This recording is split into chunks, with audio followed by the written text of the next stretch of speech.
Dia orang kok ikut-ikutan, pergi sendiri apa gitu. Ya bilang pergi itu harus yang mencukupi gitu. Artinya gini, kita pergi karena alasan yang mencukupi, nggak cuma jalan-jalan aja gitu. Jadi kayak misalnya aku nanti riset nih ke seluruh Indonesia gitu misalnya. Aku riset udah dibayarin, akomodasi udah jalan. Udah gitu nanti hasil risetnya bisa buat aku juga. Terus dibayar hasil risetnya gitu kan. Dan aku bisa jalan-jalan gitu. Jadi all paket gitu. Nah, itu menurut saya itu lebih apa ya? Jalan-jalan yang lebih ini. Jalan-jalannya elegan. maksudnya hemat. Jadi pengennya itu menghasilkan banyak buku, menulis bersama. Mudah-mudahan kita bisa sampai ke 2022 akhir nanti gitu ya, dengan masih tetap sehat semua keluarga, nggak cuman sehat badannya tapi mental health kan.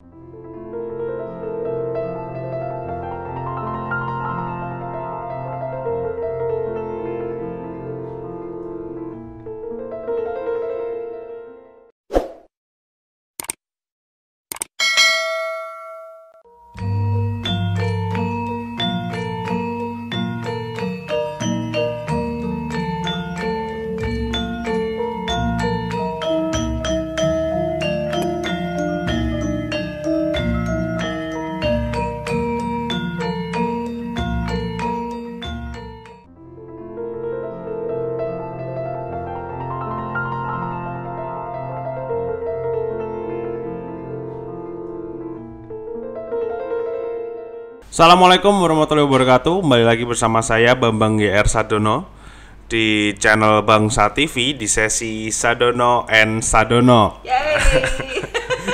Pada hari ini kedatangan Sadono yang lain ya. Ini Mbak Lintang Ratri Rahmiaji, anak pertama dari Pak Bambang Sadono, yang tanggal 28 Desember kemarin berulang tahun. Nggak menuju lagi 40 tahun. katanya 40 tahun tuh life begin at 40. Nah, itu nanti kita tanya-tanya aja nih sama Mbak Lintang, gimana sih apa arti dari ulang tahunnya ini sekarang dan gimana sekarang perasaannya, gitu aja sih. Kalau buat Mbak Lintang sendiri tuh umur 40 tuh apa sih sebenarnya? Umur 40 itu kemudian menjadi apa ya? Menjadi lebih reflektif sih sebenarnya. Menjadi lebih sedikit cemas gitu ya. Sedikit cemas, mungkin sedikit mengevaluasi pencapaian apa yang sudah diarahi selama ini gitu. Intinya pencapaian itu bukan berarti cuman prestasi aja ya. Kayak misalnya apa sih sebenarnya yang sudah kita sumbangsihkan untuk orang lain gitu ya. Apa yang sebenarnya sudah sampai mana dari tujuan akhir kita sebagai manusia itu, kita tuh udah sampai mana gitu. Ibarat kata kalau kita mau pergi ke Jakarta hari ini tuh sampai mana gitu. Dan nggak boleh belok-belok lagi, karena saya inget tuh papa selalu bilang gitu ya, ketika kita sudah umur 40 tahun lebih gitu, itu orang nggak bisa switch terlalu jauh gitu ya, keluar dari orbit terlalu jauh gitu. Jadi memang kita itu punya waktu 20 tahun yang aku bilang itu ya. Jadi kita 20 tahun, ketika kamu umur 20 tahun, kayak misalnya Raja nih, pasti mau jadi 20 tahun ya, udah jadi 20 tahun. Nah, 20 tahun selanjutnya itu emang saatnya kita, kalau kata Tan Malaka tuh, terbentur dan akhirnya terbentuk gitu ya. Jadi itu saatnya kita explore, saatnya kita coba ini itu, trial and error, mungkin melakukan sedikit kebodohan, kekonyolan, tapi juga menemu banyak kebijaksanaan gitu kan ya. Jadi kayak menemu diri, apa sih yang mau saya lakukan, saya tuh mau apa, saya sudah sampai mana untuk yang saya pengen gitu. Jadi aku pikir 40 itu menjadi sebuah milestone yang paling penting gitu ya, untuk kemudian kayak kalau aku nggak menemukan yang diri aku yang sebenarnya, mungkin aku akan kelabakan sekarang gitu. Mungkin aku akan harus effort kerja keras untuk mengejar itu. Tapi kalau aku sudah on the track, mungkin itu lebih ringan untuk melanjutkan gitu ya. Nah, kalau sekarang kalau Mbak Lintang lihat di umur 40, saya sih bersyukur ya saya memilih jadi dosen, dan itu memang cita-cita saya gitu. Maksudnya saya tidak dipaksa keadaan untuk jadi seperti itu gitu ya. Aku memang pengen gitu jadi dosen karena pada waktu itu aku berpikir dosen ini adalah profesi yang paling fleksibel sebagai perempuan dalam artian waktu kerjanya gitu. Jadi kayak misalnya aku masih tetap bisa pantau anak-anak di rumah gitu ya. Dan waktu liburnya tuh agak mirip tuh. Jadi kalau anak-anak liburan tuh ada kemungkinan aku libur juga. Dan memang dulu saya tuh punya cita-cita pengen, zamannya belum ada influencer ya.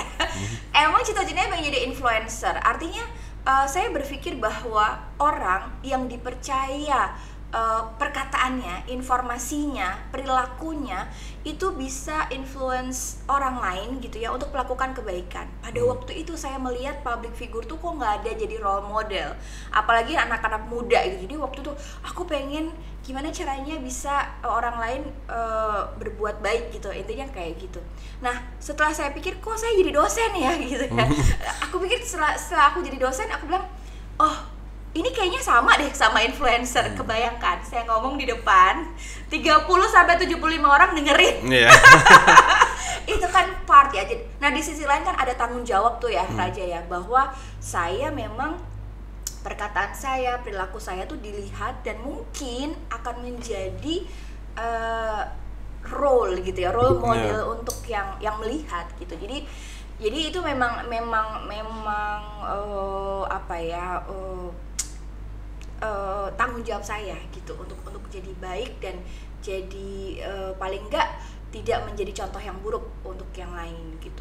Nah itu sih 40, dan saya merasa hidup saya sekarang luar biasa gitu ya. Luar biasa. Iya namanya hidup pasti ada up and down, ada banyak sekali permasalahan, gak mungkin gak ada.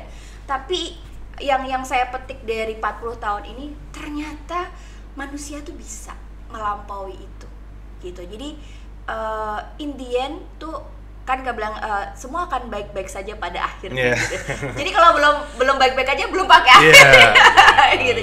Jadi itu sih pengalaman 40 tahun itu mungkin meyakinkan saya bahwa kita jalanin aja tuh semua juga akan menemu akhir, dalam tanda kutip ya, akhir itu kan macam-macam gitu. Jadi semua akan selesai gitu. Tapi ya jalanin aja gitu. Nggak usah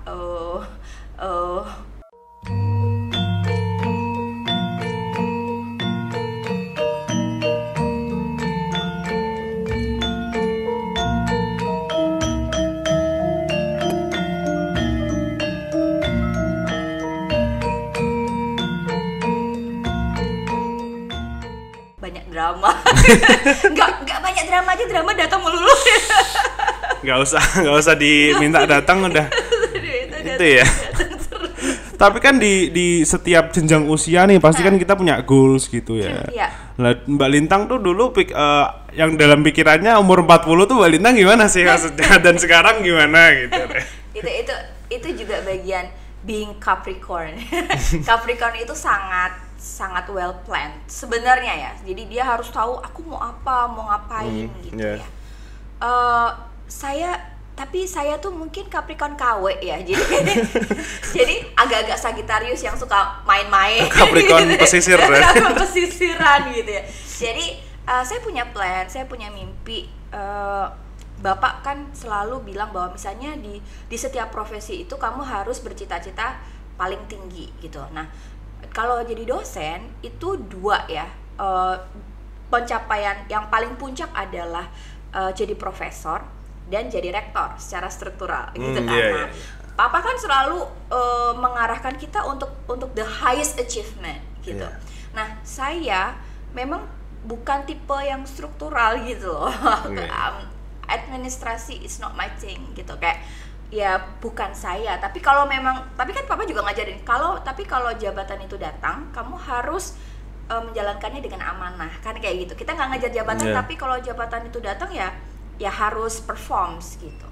Nah tapi kalau ditanya saya tuh sebenarnya arahnya itu lebih pengen jadi profesor aja gitu. Artinya memang tujuannya tuh lebih ke keilmuan, misalnya menulis buku ya kan, bikin lecture series gitu misalnya. Keinginannya tuh pergi ke seluruh tempat dan mengajarkan sesuatu gitu. Jadi lebih ke arah sana. Nah kalau ditanya kalau gitu pencapaiannya sampai mana gitu ya? Yang jelas saya belum pengen pensiun jadi dosen. Jadi kan masih ada harapan ke sana nih sampai 65 tahun ya. Nah, memang sekarang posisinya itu di tengah-tengah. Kayak misalnya kepangkatan, jabatan fungsionalnya udah menuju ke sana gitu. Kayak misalnya saya sekarang udah doktor gitu. Itu lumayan sih. Jadi agak mendekat lah ke arah situ. Nah, sekarang lagi belajar, mungkin ini sangat ketinggalan sama teman-teman yang lain ya, lagi belajar nulis artikel jurnal gitu ya, untuk menuju ke sana juga gitu. Yang paling agak kesulitan buat saya tuh sukanya nyoba banyak hal gitu.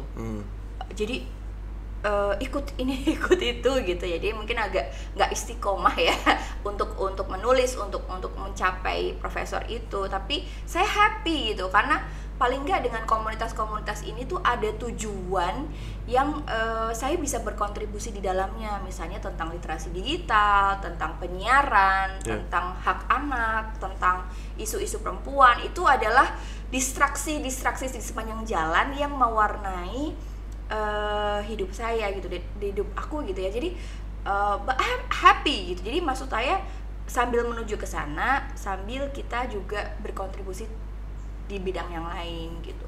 Nah, sampai mana ya sekarang alhamdulillah udah ada buku nih. Udah ada buku gitu ya. Memang masih belajar menulis bersama, belum nulis sendiri gitu. Tapi soon to be pasti akan nulis sendiri ya gitu. Jadi ini masih nulis bareng-bareng, ada komunitas-komunitas yang bikin tulisan gitu ya. Yang terakhir itu dari LP3IS kan, itu 100 ilmuwan gitu ya, mengumpulkan 100 ilmuwan bikin buku. Ya masih kayak gitu sih, cuman artinya kalau ditanya on the track lah. On the track, masih ya 50%, 55%, naik dikit-dikit. Terus sebelum kita tanya tentang resolusi dan harapan buat tahun depan nih, ini kan mendekati tahun baru. Kita mungkin bahas-bahas dikit tentang 2021-nya Mbak Lintang deh. Nah, kalau dari yang aku perhatiin ini kan Mbak Lintang kan sering webinar ya, atau seminar entah offline, online, atau mungkin gara-gara pandemi. Lah yang mau aku tanyain itu sebenarnya emang cari uang aja, apa ada misi sih yang mau itu sama Mbak Lintang? Apa gara-gara influencer tadi itu? Oke.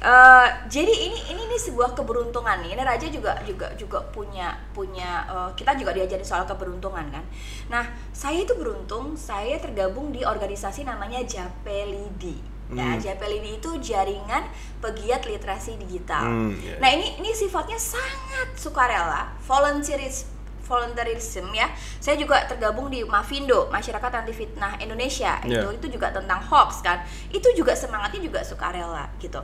Nah, dalam perjalanannya kami itu diminta untuk membuat modul pada waktu itu. Nah, karena saya tuh sukanya ikut-ikutan ya. Jadi ketika ditawarin kayak gitu, nggak mikir ada duitnya atau enggak, kita bilang aku ikut gitu. Nah, pada waktu itu cuman 22 orang yang bersedia menulis, karena waktunya memang sangat mepet nih. 1 bulan itu memang fantastik banget gitu ya. Jadi 1 bulan akhirnya menghasilkan modul, itu ada 4 modul tuh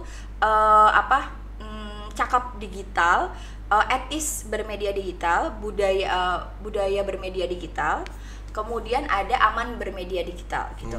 Nah, 4 modul itu kemudian menjadi kayak dasar materi untuk gerakan makin cakap digital. Nah, karena saya dan teman-teman 22 ini yang menulis modul, ketika Kominfo bikin webinar sosialisasi makin cakap digital ya, gerakan itu, maka kami dilibatkan kan gitu. Jadi ini kayak tadinya nggak berharap apa-apa apa gitu ya. Jadi kayak semangatnya memang sosialisasi modul aja gitu. Nah ternyata ini menjadi gerakan dan sangat masif ya, ada di 514 kota kabupaten kan di seluruh Indonesia. Mau nggak mau seolah-olah tiap hari webinar. Ya karena kebayang kan kita harus reach out semua. Targetnya kan 50 juta sampai 2024 nih gitu. Nah kemarin udah sampai 30 juta, wah lumayan banget ya kan reach-nya gitu. Nah kayak gitu tuh. Tapi kan orang tidak melihat prosesnya tuh ya, dilihat kok lu webinar melulu sih gitu. Tapi kalau di saya memang teman-teman JPLID ini karena mereka bikin modulnya, terus kita dilibatkan gitu. Alhamdulillah sih seneng banget gitu bisa ketemu sama yang di Kalimantan, ya di Sumatera, di Sulawesi. Itu kalau nggak berkah pandemi tuh agak susah kan kita ketemu. Nah sebenarnya pandemi ini kita jadi bisa reach out karena pakai media kan. Sekarang pakai Zoom juga bisa. Nah itu sih gitu, dan seneng banget gitu, seneng banget bisa berkontribusi lah. Adalah manfaatnya seorang Lintang ini untuk Indonesia. Okay. Selain dari webinar ini kan Mbak Lintang di tahun 2021 ini juga baru pesan pindah nih ke rumah baru. Nah. Oh iya, itu pencapaian keren banget. Oh iya. Harusnya tadi dimasukin ya. Harusnya dimasukin bener. Lah di rumah baru ini gimana nih, maksudnya prosesnya di sini? Apakah udah mulai nyaman atau apa sih yang masih mau dibentuk gitu?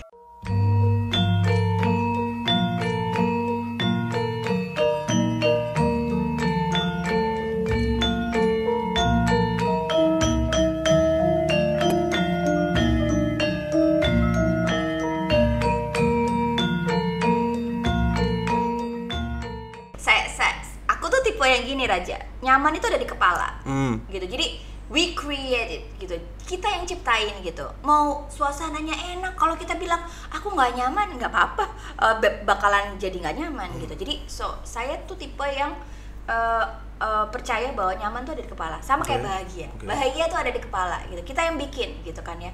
Nah ini lagi-lagi blessing on this guys. Kayak pandemi tuh bikin saya punya keberanian ya. Raja kan pasti tahu ketika Mbak Lintang pindah ke Semarang, memang tinggalnya sama mamah kan gitu, sama mamah. Dan persoalan meninggalkan mamah ini juga sangat ini ya. Sangat menguras emosi dan psikologis gitu. Jadi nggak mudah sebenarnya buat saya. Kayak bayangin kalau aku mau bilang aku mau merencanakan pindah, dan mama akan bilang nanti di sini sepi ya, mau beda.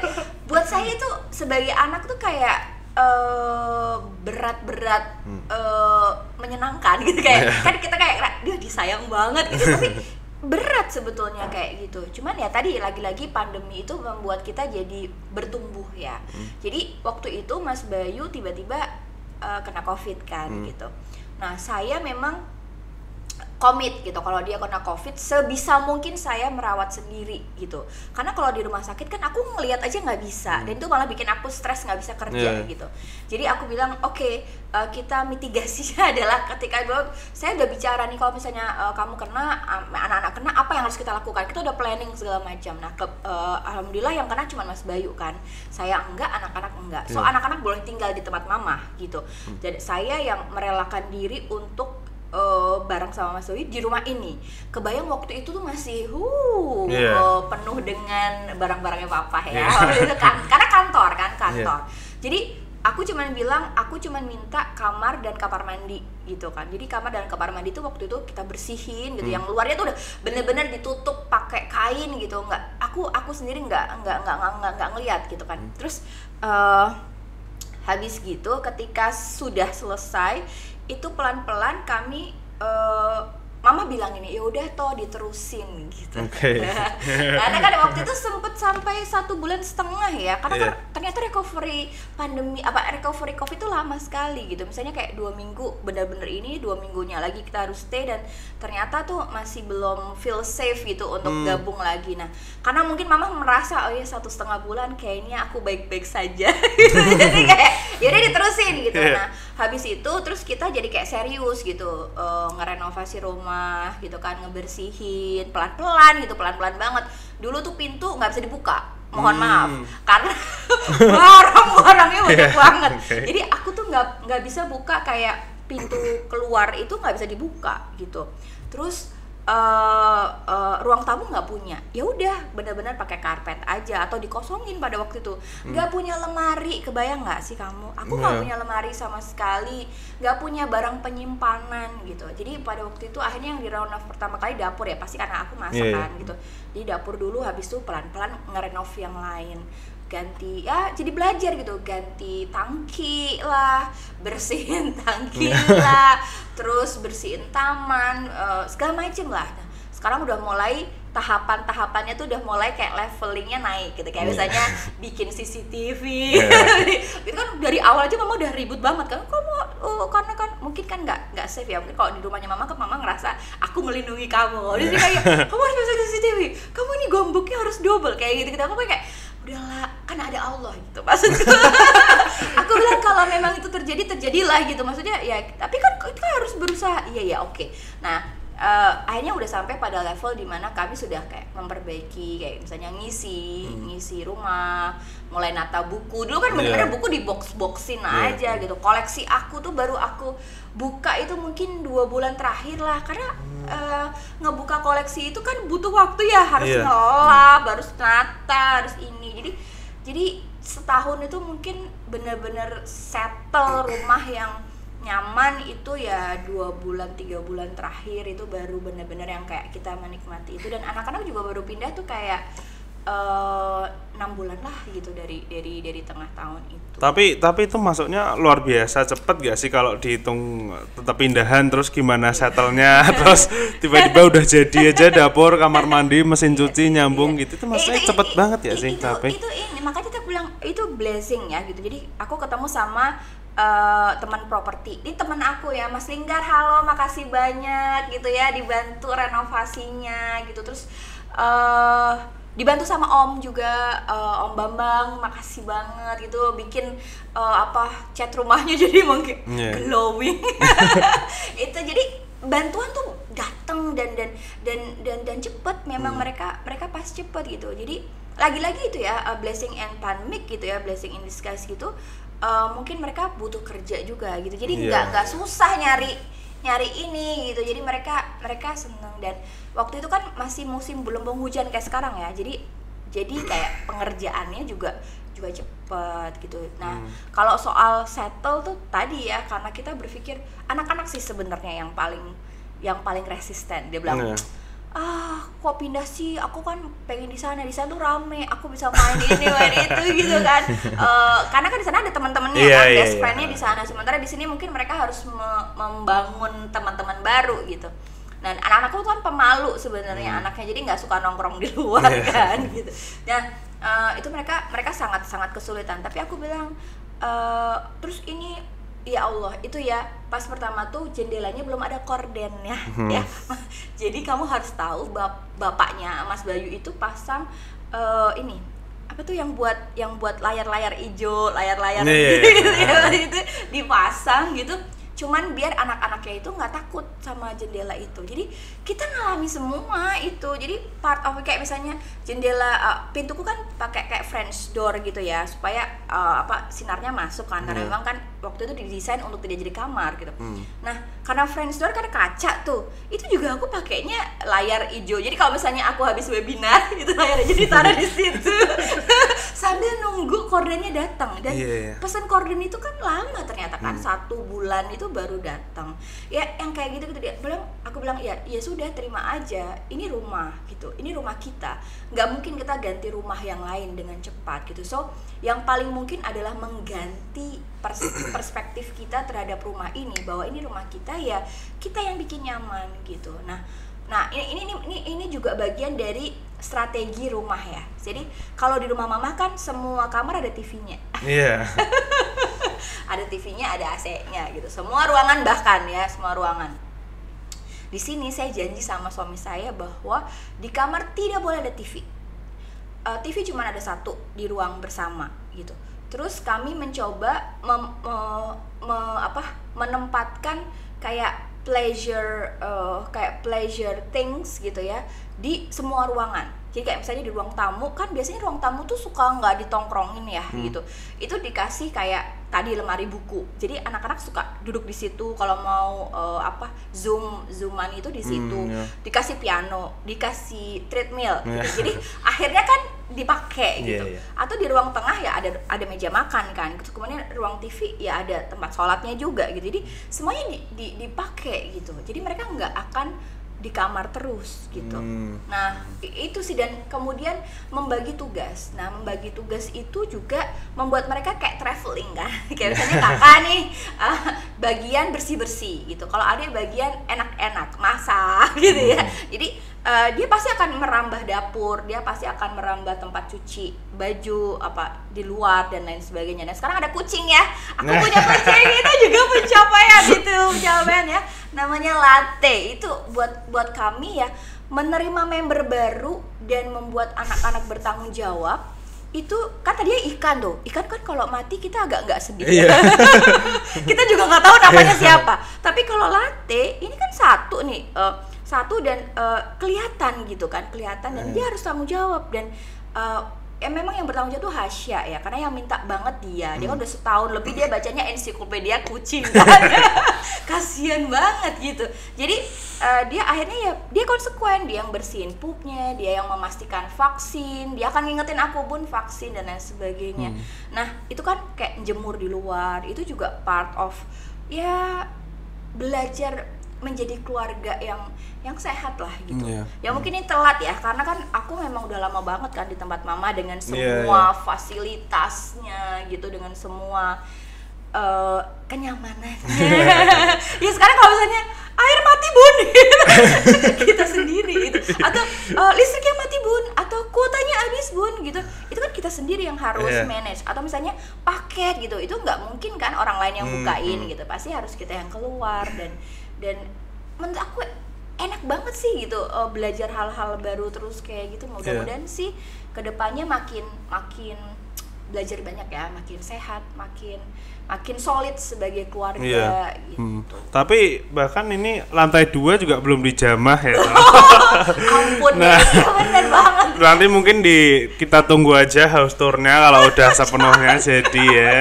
Bisa itu nanti beneran bisa ada house tour. Before and after. Mungkin kita langsung ke pertanyaan terakhir aja nih. Resolusi dan harapannya buat tahun depan sampai 28 Desember tahun depan nih, apa nih? Aduh,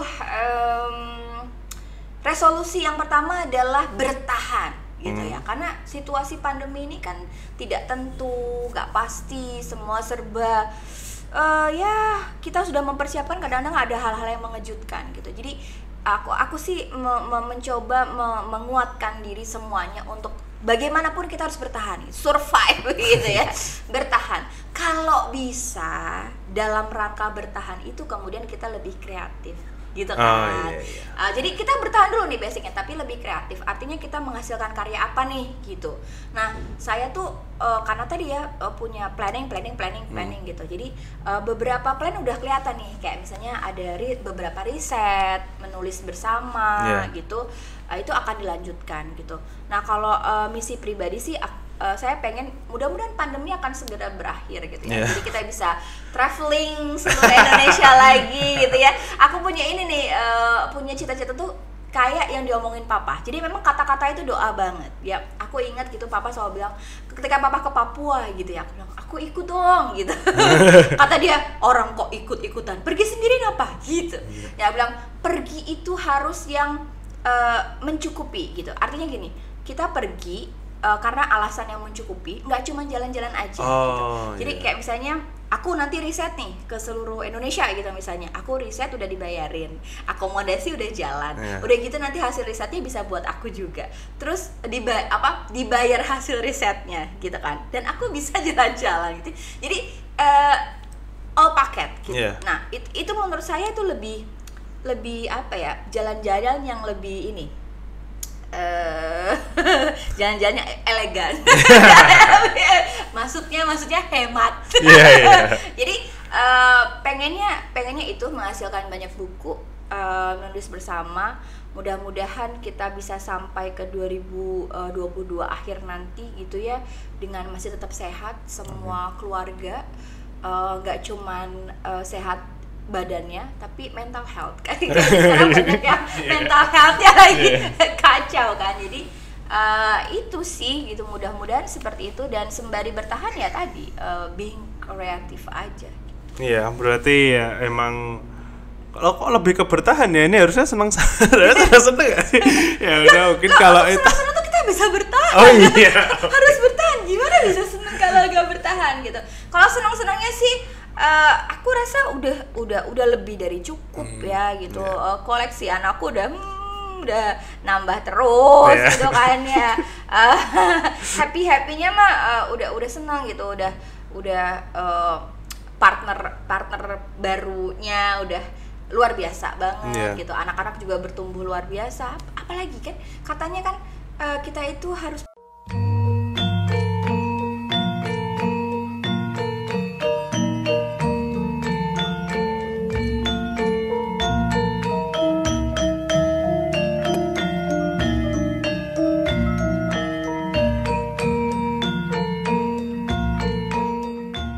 pandai bersyukur untuk diberikan syukur. Iya. Ya semoga apa yang diucapkan tadi tercapai juga ya. Aku juga dalam kesempatan juga mau ngucapin selamat ulang tahun buat Mbak Lintang. Yang di komen juga nanti saya ngucapin juga buat Mbak Lintang. Makasih Mbak Lintang udah nyempatin waktunya. Ini kalau misalnya buat teman-teman yang di rumah yang nonton ini, kok bilang ini kok ulang tahun terus sih. Mohon maaf ya, kalau di Sadono itu Desember Januari itu kayak ranjau. Itu setiap minggu ada yang ulang tahun, jangan sedih gitu ya. Jadi ini menuju Januari masih ada lagi, masih ada lagi di Sadono. Jadi nikmatin ya sesi-sesi wawancara ulang tahun. Dengan itu aku juga bilang nantikan episode selanjutnya, masih banyak ya di sesi Sadono and Sadono. Tetap di channel Bangsa TV.